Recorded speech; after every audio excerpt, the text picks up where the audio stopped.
Keakraban antara Presiden Jokowi, Prabowo, dan Presiden ke-6 sekaligus Ketua Majelis Tinggi Partai Demokrat, Susilo Bambang Yudhoyono, terlihat dalam acara Parade Senja TNI di awal pekan ini.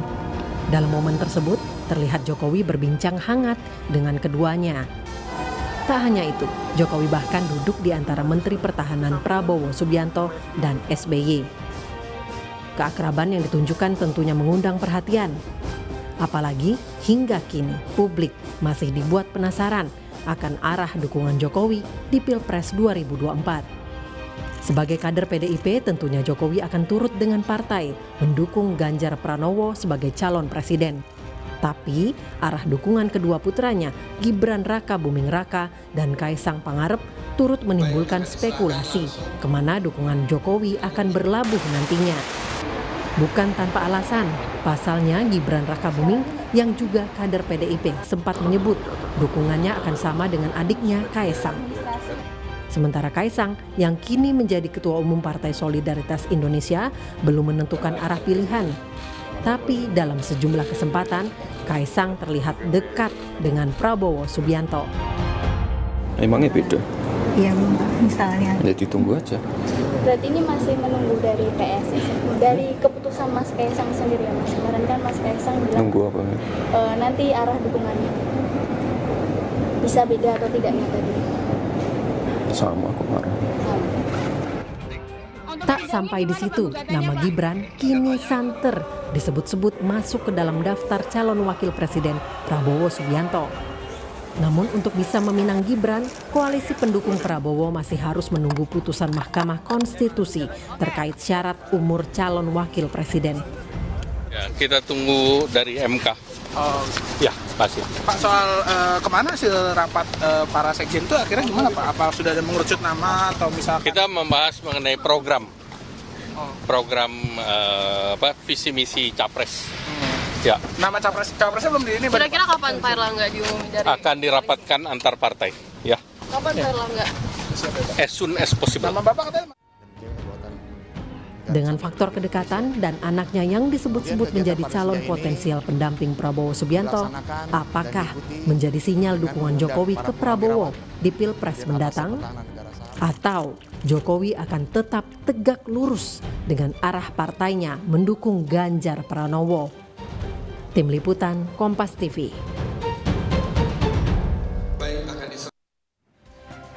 Saudara, keakraban antara Presiden Joko Widodo lalu juga Menteri Pertahanan Prabowo Subianto yang juga Ketua Umum Partai Gerindra yang juga bakal capres dan Presiden ke-6 sekaligus Ketua Majelis Tinggi Partai Demokrat Susilo Bambang Yudhoyono tampak dalam acara Parade Senja TNI di awal pekan ini. Nah, keakraban ini mengundang perhatian dan kembali menimbulkan spekulasi soal arah dukungan Jokowi di Pilpres 2024. Tidak hanya itu, kedekatan anak bungsunya Kaisang Pangarep dan anak sulungnya Gibran Rakabuming yang santer disebut sebagai cawapresnya Prabowo turut menguatkan spekulasi. Nah, kita akan bahas pagi hari ini soal isyarat dukungan Jokowi di Pilpres ini dengan sejumlah narasumber. Ada juru bicara Partai Demokrat Herzaki Mahendra Putra dan di studio sudah hadir pakar komunikasi politik yang juga guru besar Universitas Nasional Lely Aryani. Selamat pagi Ibu, selamat pagi Bang Zaki. Mas Radi. Selamat pagi Mas, pagi Bu Lely. Ya, saya ke Bang Zaki dulu nih. Ini kayaknya dalam berbagai kesempatan semakin akrab, semakin dekat dengan Pak SBY. Yang kita tahu Pak SBY juga sudah mengarahkan dukungannya ke Pak Prabowo. Ini apa maknanya Bang Zaki? Sejauh ini Anda melihatnya apa maknanya ini? Ya kalau keakraban Pak Prabowo dan Pak SBY tentunya karena beliau kan juga dulu sama-sama di Akmil dulu kan. Sudah kenal cukup lama juga ya kan. Sama-sama pernah mengabdi juga di TNI gitu. Dan kemudian sekarang gini jalannya bersatu kembali karena sama-sama ingin mendorong ya. Dan memperjuangkan Pak Prabowo sebagai Presiden Republik Indonesia yang ke-8 gitu. Jadi kalau kita lihat keakraban Pak Prabowo dan Pak SBY bagi kami ini hal yang malah memang seharusnya terjadi gitu karena bagaimanapun sebagai suatu konsekuensi logis ya Demokrat mendukung Pak Prabowo sepenuhnya dan keputusan itu kan diambil di sidang Majelis Tinggi Partai Demokrat gitu ya kan yang dipimpin langsung oleh Bapak SBY selaku Ketua Majelis Tinggi Partai. Ya. Dan wajar saja kalau misalnya setelah keputusan itu diambil, saat ini keakraban pun terus terjalin antara keduanya gitu. Bagaimana berbicara mengenai strategi, rencana pemenangan ke depannya gitu. Nah ini kalau dari sisinya Bung Zaki kan keakraban ini bukan hanya semata-mata untuk mengarahkan dukungan di Pilpres nih Bu Leli. Kalau dari outsider lah kita sebagai masyarakat umum, apalagi Ibu mengamati dari hari ke hari pasti soal komunikasi politik yang dibangun Pak Jokowi, Pak SBY juga Pak Prabowo. Ya. Bagaimana melihatnya Bu? Ya, kebetulan jadi narsum di Kompas TV sejak 2013, 10 tahun ya. Sejak zaman Pak SBY nih Bung Zaki. Iya. Jadi artinya bagaimanapun yang diperlihatkan para pendukung, kalau mereka sudah berkoalisi sudah pasti, Ya. dukungan sudah pasti itu. Jadi memang koalisi itu kan harus dibangun berdasarkan kesepakatan politik. Nah, kesepakatan untuk membangun koalisi, membentuk koalisi adalah bagian dari dikotomi yang dibangun oleh partai-partai politik. Jadi tidak boleh beralih ke lain hati seharusnya. Jadi berbeda dengan fenomena yang barusan dialami Demokrat.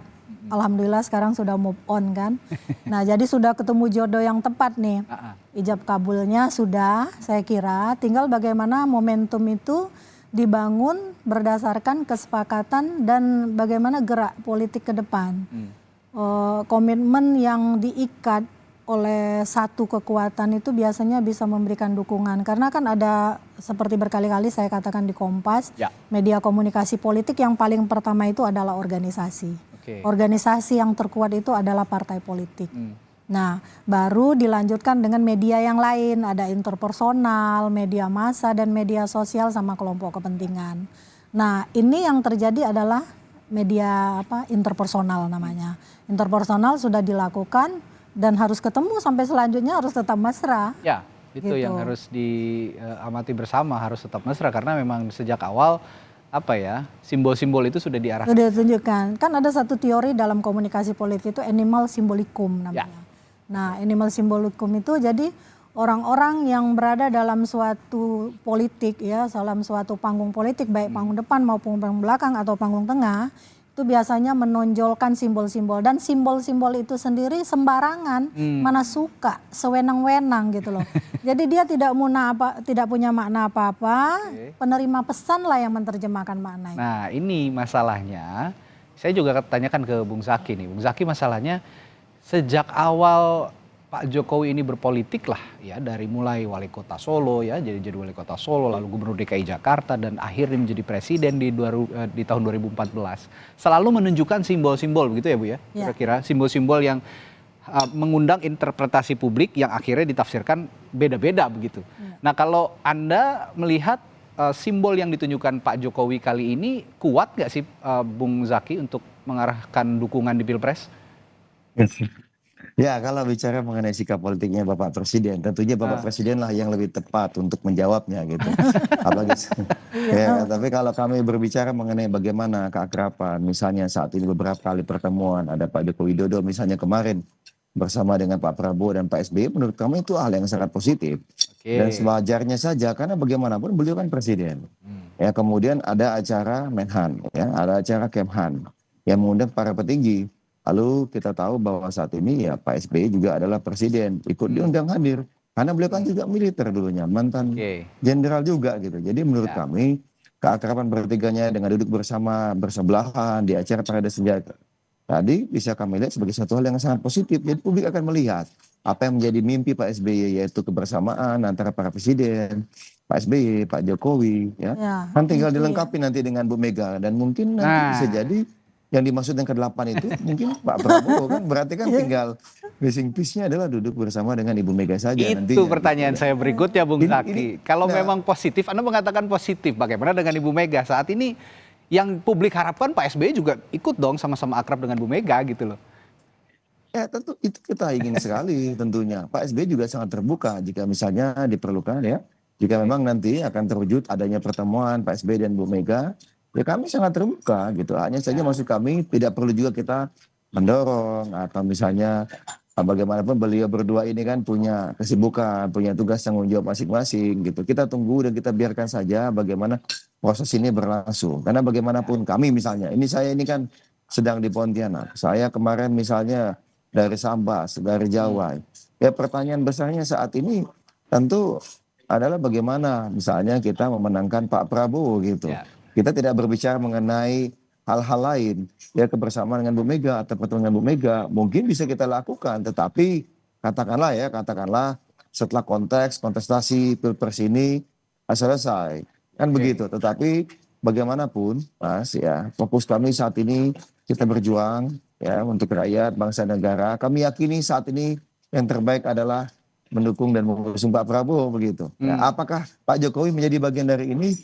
Kalau kami lihat beliau ini presiden, mengayomi semua. Nah inilah tugas dan fungsi beliau kan sebagai presiden berada di atas semua partai politik karena beliau adalah pembina. Ya kan? Pembina partai politik ini gitu.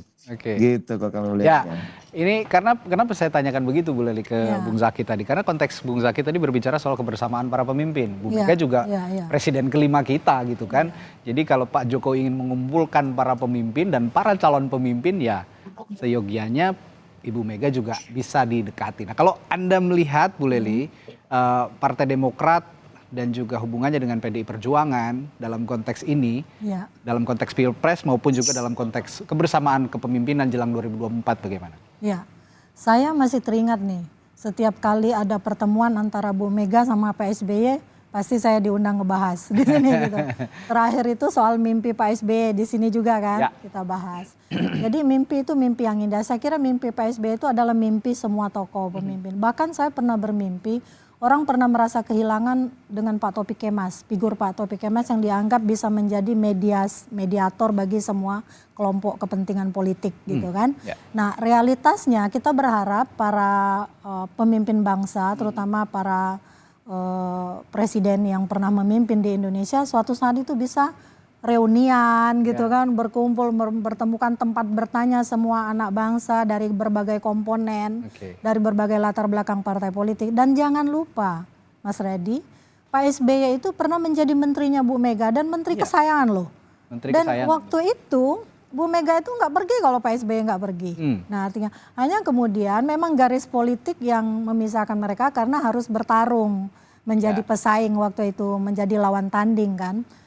Orang menyamakan seperti ada dendam politik. Saya nggak pernah melihat itu di antara keduanya karena kebetulan Pak SBY dan Bu Mega ketemu beberapa kali. Terakhir juga itu ketika Bu Ani meninggal, Bu Mega juga bersalaman dengan Pak SBY dan hadir gitu.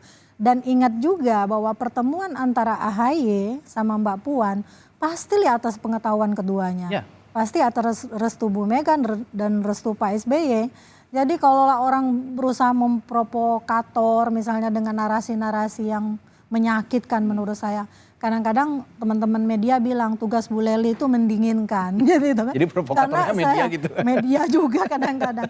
Karena saya tidak punya kepentingan politik apapun, saya juga berdiri sebagai akademisi jadi tidak punya lembaga survei dan seterusnya gitu loh. Saya juga melihat tidak ada alergi politik khusus gitu ya. Antara keduanya antara Pak SBY dengan Bu Mega. Nah, tinggal memilih waktu, mereka pasti akan ketemu. Gitu.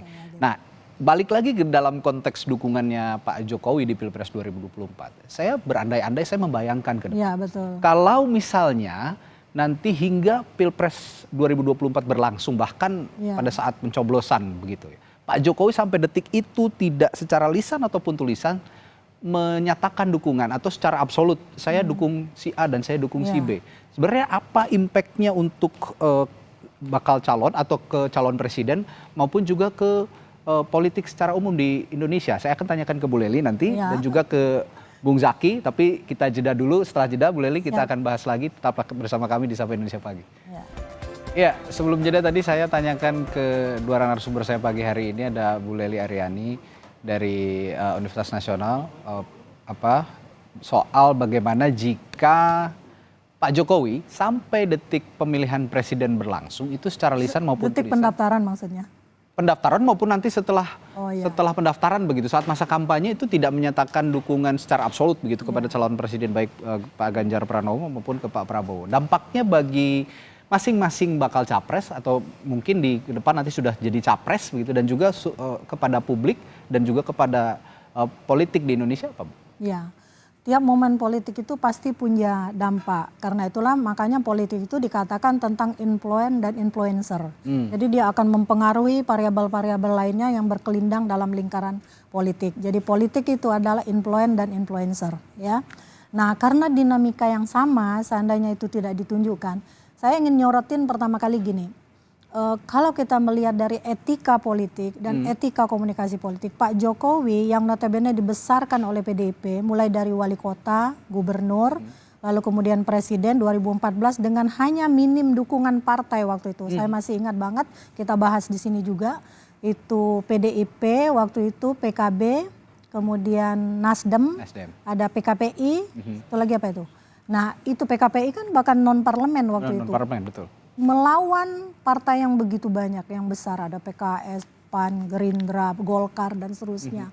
Itu yang bergerak mati-matian adalah mesin partai. Kalau tanpa gerakan mesin partai belum tentu Pak Jokowi kepilih. Artinya betapa besar jasa partai itu, dan kalau orang bilang Pak Jokowi kan dipilih rakyat, benar dipilih rakyat, tapi tanpa dicalonkan oleh partai nggak mungkin dia bisa dipilih kan gitu.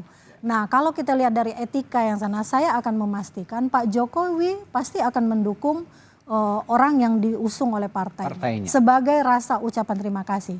Tapi posisi saat ini Pak Jokowi itu kan adalah pembina politik dalam negeri ini. Dia yang harus membuat semua suasana politik itu menjadi adem. Dan kebetulan Pak Prabowo juga maju, dan itu dalam siklus yang ada dalam lingkaran Pak Jokowi. Apalagi kemudian ada isu, dan kalau ini terjadi bisa juga terjadi karena tidak ada yang tidak mungkin dalam politik. Gibran juga akan menjadi pendampingnya Pak Prabowo kalau MK menyetujui. Sepertinya asumsi orang udah mikir-mikir nih, ketua MK siapa, udah berkelindang kemana-mana. Relasi patron klien udah mulai dibangun. Bahkan ada juga ini asumsi ini yang minta sebenarnya Pak Jokowi misalnya kan. Tapi ada juga Pak Prabowo yang ngebet banget karena pingin menang. Karena esensinya tiap yang maju bertarung itu kan pasti menang. Pak Jokowi mau tidak mau, suka atau tidak suka, akhirnya akan main terus dua kaki kalau begitu. Kalau karena posisinya sebagai pembina politik negara itu tadi. Iya, itu satu. Yang kedua ada anaknya yang kemudian maju juga, sementara ada orang partainya yang juga maju. Nah inilah yang akan terjadi. Jadi dia akan, Pak Jokowi juga akan dilihat sebagai orang yang tidak tegas pada akhirnya. Nah karena bagaimanapun politik itu harus berani memutuskan. Bukankah politik itu adalah pertemuan dan pertentangan dua kepentingan. Hasil akhirnya adalah kompromi. Kompromi dari apa? Kompromi dari yang dipertentangkan dan dipertemukan dalam kepentingan. Kepentingannya kepentingan politik. Gitu. Saya tangkap pernyataan Bu Lely ini berarti ke depannya mau tidak mau Pak Jokowi akan memutuskan ya. Harus memutuskan dan akan kalau dia ingin punya legacy terhadap kepemimpinannya yang selama 10 tahun. Dia pengen punya nama seperti Pak Bu Mega punya nama, Pak SBY punya nama, Pak Jokowi juga punya nama. Menarik. Bung Zaki, pertanyaan yang sama. Kalau Bu Lely tadi melihat Pak Jokowi ke depannya pasti akan memutuskan dukungan di Pilpres, Bung Zaki melihatnya akan memutuskan atau akan dibiarkan seperti saat ini aja begitu? Biarpun tersamar. Begini. Tersirat. Kalau kita bicara mengenai dalam konteks beliau kepala negara dan kepala pemerintahan, tentunya harapan kita rakyat Indonesia semua beliau bisa menjadi pembina dari semua. Kan begitu? Ya kan? Ya karena bagaimanapun kan beliau harus di atas semuanya. Tetapi kita tidak bisa memungkiri bahwa sebagai pribadi beliau adalah kader salah satu partai. Ya mungkin beliau bisa mencontoh apa yang Pak SBY lakukan di 2014, bagaimana meskipun Pak SBY juga ketua umum partai. Tetapi beliau benar-benar tidak menunjukkan keberpihakannya kepada salah satu calon. Karena bagaimanapun itu akan katakanlah bisa merusak ketatanan kenegaraan ini. Mohon maaf ini Ibu ya, bahas ya. Bagaimanapun kita ini negara presidensial, sistemnya presidensial. Bagaimana presiden ini memiliki power yang sangat-sangat kuat gitu. Dengan sedikit kode saja ya bisa jadi nanti semua aparat negara, misalnya ASN yang seharusnya netral dan berada di tengah, itu ujung-ujungnya akan mengikut kemanapun bandul Pak Joko Widodo, Pak Jokowi selaku presiden itu mengarah. Nah sehingga kok kami lihat sampai dengan saat ini bagaimana beliau dengan lincahnya, dengan baiknya bermain misalnya katakanlah bersama Mas Ganjar ketika beliau sebagai kader PDIP di acara PDIP, lalu kemudian di kesempatan lain beliau bersama Pak Prabowo misalnya, karena Pak Prabowo adalah sebagai menterinya dan beliau ada presidennya. Menurut kami ini justru suatu hal yang sangat positif. bagaimana beliau bisa memposisikan diri sebagai negarawan, sebagai tokoh bangsa. Ya katakanlah kalau di rapat-rapat PDIP ya, rapat-rapat partainya di belakang. Beliau berdiskusi mengenai strategi pemenangan Mas Ganjar atau sejenisnya. Itu silakan saja, sah-sah saja karena itu adalah hak beliau sebagai pribadi. Tetapi ketika dalam konteks acara partai. Kan begitu. Tetapi ketika beliau sebagai presiden ya beliau kepala negara, kepala pemerintahan mengayomi semua. Nah kalau bicara mengenai cawapres ya. Kalau dari kami begini Mas, kalau bicara cawapresnya Pak Prabowo ini setahu kami sudah menguat pada 4 nama gitu. Siapa aja tuh Bung Zaki? Ya, satu adalah Pak Erlangga Hartarto yang diusung oleh Partai Golkar. Yang kedua adalah Pak Erick Thohir yang diusung oleh Partai Amanat Nasional. Nah, yang ketiga ini kan ada Mas Gibran Raka Buming Wali Kota Solo. Yang keempat ada Bu Hovifah Dinda Parawansa selaku Gubernur Jawa Timur. Nah, kami juga mendengar ini yang kedua bahwa Pak Prabowo ini akan meminta sekaligus mendengarkan masukan, pandangan dari pimpinan tiap-tiap parpol anggota koalisi Indonesia Maju. Nah, sebelum beliau memutuskan siapa cawapres yang akan dipilih, tentu saja kami Partai Demokrat juga akan ikut memberikan pertimbangan ini dan masukan mengenai hal tersebut ketika diminta. Tapi tentu saja bagi kami Partai Demokrat, Bapak Prabowo lah yang akan memutuskan siapa cawapresnya nanti. Nah, tentu terakhir harapan kami terkait dengan cawapres ya, yang dipilih oleh Bapak Prabowo Subianto adalah orang yang tepat dan bisa membawa kemenangan bagi koalisi Indonesia Maju sehingga niat kami untuk memperjuangkan aspirasi harapan rakyat bangsa dan negara ini ke arah yang lebih baik bisa tersalurkan. Nah, kan begitu.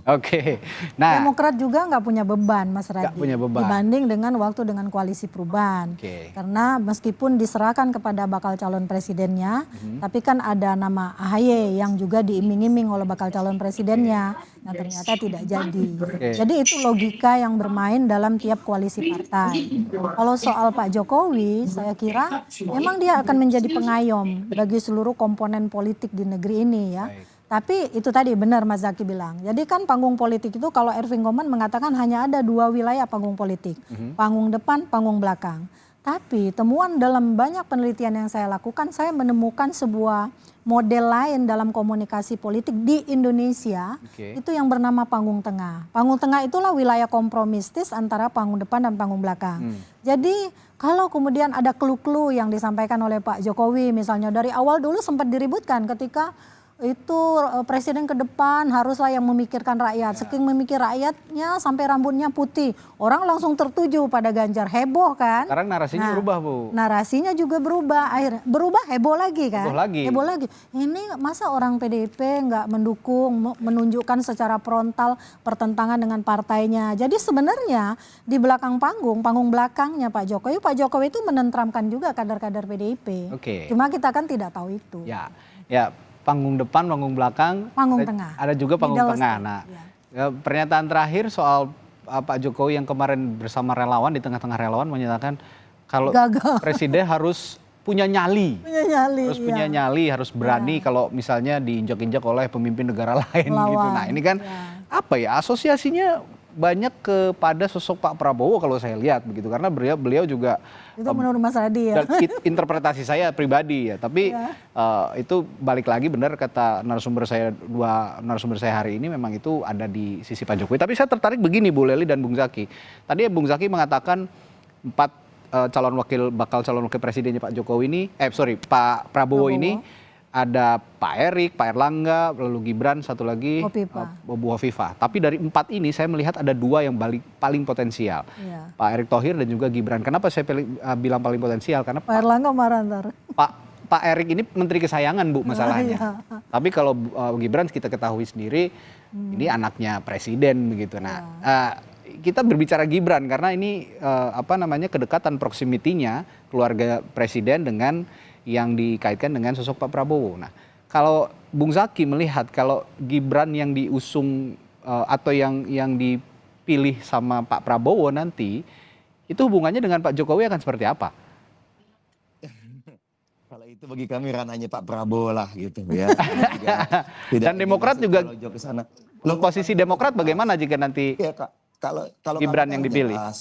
Yang kami dengar Pak Prabowo kan meminta masukan, ya kan? Nah, yang kedua kami juga sudah sampaikan bahwa bagi Partai Demokrat, Bapak Prabowo lah yang akan memutuskan siapa cawapresnya nanti. Bagi kami siapapun cawapresnya kami akan full force ya. Oke. Fokus bagaimana bisa memenangkan Pak Prabowo karena kami ingin menang di Pilpres, kami ingin menang di Pileg. Itulah yang menjadi fokus kami. Jadi misalnya katakanlah siapapun nanti yang dipilih, bahkan misalnya tak tahu ada nama lain di luar 4 nama tadi. Iya. Bagi kami sah-sah saja karena kami tahu Pak Prabowo ini ingin sekali menang gitu karena beliau ingin sekali mendharma baktikan dirinya buat rakyat bangsa dan negara ini dengan menduduki posisi tertinggi sehingga beliau bisa lebih leluasa dalam Baik. berbakti dan mengabdi. Nah ini kalau kami hanya mendukung di situ Oke. fokus kami Ini- karena kami percaya dengan sosok beliau. Apalagi tadi kalau bicara mengenai Pak Jokowi ya, Pak Presiden ya, bicara mengenai pemimpin harus punya nyali ya. Pak Prabowo udah jelas lah terbukti punya nyali gitu. Jadi kalau termasuk dalam memutuskan cawapres, dalam Oke. memutuskan cawapres itu harus punya nyali di antara berbagai banyak nama yang beredar. Misalnya beliau harus putuskan siapa Oke. yang akan beliau pilih. Ini adalah bentuk dari contoh nyali seorang calon pemimpin yang kita butuhkan untuk Pilpres dan Indonesia ke depannya. Nah, kalau lihat pernyataannya Bung Zaki dan Partai Demokrat, teman-teman di Partai Demokrat ini Bu Leli, sepertinya sekarang partai politik yang paling tulus mendukung Pak Prabowo. Iya. Karena memang tidak berharap apapun begitu ya Iya. dari Pak Prabowo. Sudah Makanya legowo ya. dalam berbagai kesempatan Pak Prabowo mungkin lebih memilih Pak SBY untuk berkomunikasi politik. Anda melihatnya begitu? Tapi dia relasinya dengan Bu Mega juga baik. Luar biasa dengan bagus Pak ya. Jokowi juga bagus. Oke. Mbak Puan juga udah ketemu sama dia. Jadi saya pikir ya di pemilu 2024 ini memang lebih adem suasananya. Ya. Meskipun masih ada ria-ria kalau Masih kita ada, baca tapi- di media sosial, di WA group dan sebagainya. Tapi kita yakin nih, ini soal misalnya saya ingin jadi sekali lagi pengen jadi penengah. Soal Pak Jokowi bilang pemimpin yang berani tadi itu Pak Jokowi menunjuk dirinya sendiri. Ingat nggak 2014, 2019 Pak Jokowi dikatakan sebagai pemimpin yang tidak cukup berani kan. Tapi kemudian beliau membuktikan dalam kepemimpinannya itu ya menjadilah calon pemimpin yang seperti saya intinya gitu kan. Yang berani memutuskan nggak takut digertak dan sebagainya. Seharusnya itu ada pada tiap bakal calon presiden. Termasuk dari koalisi perubahan menurut saya. Begitu. Jadi Ya, jadi kita jadi penengah aja nih. Jadi narasi nyali ini juga Ya. bukan hanya dialamatkan untuk bakal calon presiden, tapi ingin menunjukkan bahwa saya dulu punya nyali Punya nyali. sebagai pemimpin Dan sudah Indonesia. dibuktikan. Dan sudah dibuktikan. Itu yang harus jadi contoh jadi dari Karena yang lain kan belum pernah jadi presiden. Pak SBY sudah, Pak SBY juga Pak SBY sudah. ya 2 kali sosok yang 2 kali pernah memimpin Indonesia dan Partai Demokrat 2 kali menjadi partai penguasa di Indonesia begitu. Nah, Bung Zaki, kalau kita lihat konstelasi politik sekarang ini kan banyak anasir-anasir liar lah ya kalau dilihat begitu. Ada yang dibilang kalau bersama-sama dibilang akrab katanya wah langsung dukungnya ke Pak Prabowo nih gitu. Tapi enggak juga ternyata karena Bu Leli tadi mengatakan bahwa Pak Jokowi ini juga tetap punya tanggung jawab kepada partainya begitu kan. Nah, kalau Partai Demokrat tanggung jawabnya kepada politik dan juga pengusungan presiden dalam konteks ini Pak Prabowo, tanggung jawabnya ada di mana nih saat ini? Kalau tanggung jawab kami saat ini bagaimana kita bisa ikut terlibat aktif. Dan habis-habisan. Sampai dengan saat ini kita sedang proses bagaimana ini sampai ke akar rumput ya, sedang pembentukan semua konsolidasi. Karena pemenangan Pak Prabowo ini bagi kami adalah harga mati yang tidak bisa ditawar-tawar. Jadi semua komponen kalau katakanlah mohon maaf ada kader kami yang sampai tidak mengikuti arahan capresnya adalah Bapak Prabowo, tentu akan mendapatkan konsekuensi secara politik dari partai. Itu sudah jelas. Pak SBY juga bahkan menyatakan akan turun gunung. Mas Ahy juga dalam beberapa kesempatan. Saya masih ingat minggu lalu saya dikumpulkan di Bandung, para jubir. Kita berdiskusi dengan Mas Ahy. Arahnya tegas dan jelas kita menangkan Pileg. Ya sesuai dengan target kami 3 besar dan 15%. Nah yang kedua adalah kita harus menangkan Pak Prabowo Subianto. Lakukan semua yang kita mampu, tunjukkan kalau kita adalah sahabat yang setia dan juga militan. Nah ini yang kita ingin sampaikan juga kepada publik. Makanya Pak Prabowo kok kemudian tampak nyaman sama kami, sering mengundang Pak SBY atau mengundang Mas Ahy, ya karena beliau sudah melihat dan merasakan betul gitu bahwa wah ini keseriusan yang luar biasa. Belum sampai 1 bulan ini, belum sampai 1 bulan, tapi berbagai survei menyampaikan pemilih kami, pendukung kami itu sudah lebih dari 50% yang sekarang mengarahkan pilihannya kepada Pak Prabowo Subianto. Nah ini kan menunjukkan bagaimana optimalnya mesin partai kami bekerja sampai ke bawah ya ke akar rumput memastikan bahwa kita pilih Pak Prabowo. Pendukung Demokrat, dukung Pak Prabowo. Pendukung Pak Prabowo, ya bisa pilih Demokrat juga lah gitu. Ya. Ngomong-ngomong soal akar rumput, Bung Zaki, Bu Leli, yang satu hal yang juga menarik adalah peran relawan. Ini kenapa ya tren politik saat ini selain partai politik, ini relawan juga cukup punya andil gitu untuk menangkan atau mengoptimalkan elektabilitas sosok-sosok tertentu gitu. Yang menarik Sabtu ini katanya salah satu relawannya Jokowi, Pak Jokowi ini akan mengarahkan dukungannya kepada salah satu bakal capres. Nah, menurut Bu Leli, peran relawan di iklim politik saat ini jelang Pilpres 2024 bagaimana? Apakah sama masih dengan 2014 2019 atau ada perbedaan? Relawan itu tadi kan saya udah jelasin tentang media komunikasi politik. Dia bisa masuk pada unsur yang pertama atau unsur keempat. Dia bisa masuk pada unsur organisasi atau kelompok kepentingan. Di zamannya PSBY itu yang begitu kuat mendukung SBY itu mungkin Mas Zaki belum masuk ya ke Demokrat. Waktu itu ada namanya Majelis Zikir SBY. Saya ingat banget waktu itu ada tuduhan yang macam-macam ke Pak SBY, lalu kemudian Pak SBY meluncurkan iklan politik yang judulnya kalau nggak salah lagunya Sajadah Panjang. Itu saya komentar sampai hampir di semua media tiap hari waktu itu. Nah intinya bagaimana relawan itu ada itu bukan sekarang-sekarang saja, bahkan di negeri-negeri manapun relawan itu ikut memain peran, termasuk jurnalis. Jurnalis peliput siaran politik itu adalah salah satu juga komunikator politik. Nah mereka ini bisa menentukan peran-peran, cuma yang kita heran ini ya, Pak Jokowi ini kan mau selesai gitu loh, tapi relawannya masih eksis, solid bahkan begitu kuatnya gitu. Artinya begitu kuatnya dukungan kepada Pak Jokowi. Ini berbeda fenomenanya di zaman Pak SBY. Majelis Zikirnya waktu itu sempat bubar. Nah intinya apapun yang dilakukan ini bagian dari media komunikasi politik. Organisasi interpersonal, media massa, dan media sosial serta kelompok kepentingan. Bagi tiap orang yang ingin masuk pada lingkaran kekuasaan politik dan partai politik juga dibentuk kalau kita baca klausulnya untuk merebut dan mempertahankan kekuasaan, maka relawan juga harus dia mainkan. Terakhir juga pertanyaan yang sama, Bung Zaki masih bersama kami ya? Ya, Bung Zaki? Udah boarding kali? Oh, sepertinya ya, berarti bahasan kita terakhir tadi soal relawan intinya masih kita tunggu juga, dan peran relawan ini seperti kata Bu Leli nanti penting begitu ya. Dan hari karena Sabtu dia bagian dari media komunikasi politik. Hari Sabtu katanya relawannya Pak Jokowi ini yang kata Bu Leli tadi masih solid sampai sekarang akan mengarahkan dukungannya ke salah satu bakal capres. Nah, apakah dukungan relawan ini juga linear dengan dukungannya Pak Jokowi? Menarik Bu, kita tunggu nanti hari Sabtu. Apalagi Demokrat tadi kan di samping punya tanggung jawab karena Pilpres bareng kan sama Pileg. Jadi dia tanggung jawab juga untuk naikin kursi di parlemen, parliamentary threshold-nya gitu. Baik, terima kasih Bu Leli, Guru Besar Komunikasi Politik Universitas Nasional telah bergabung bersama kami di Sapa Indonesia Pagi kali ini. Dan juga tadi ada Bung Herzaki Mahendra, Ketua Badan Komunikasi Strategis Partai Demokrat yang juga juru bicara Partai Demokrat telah berbagi informasi juga di Sapa Indonesia Pagi. Terima kasih.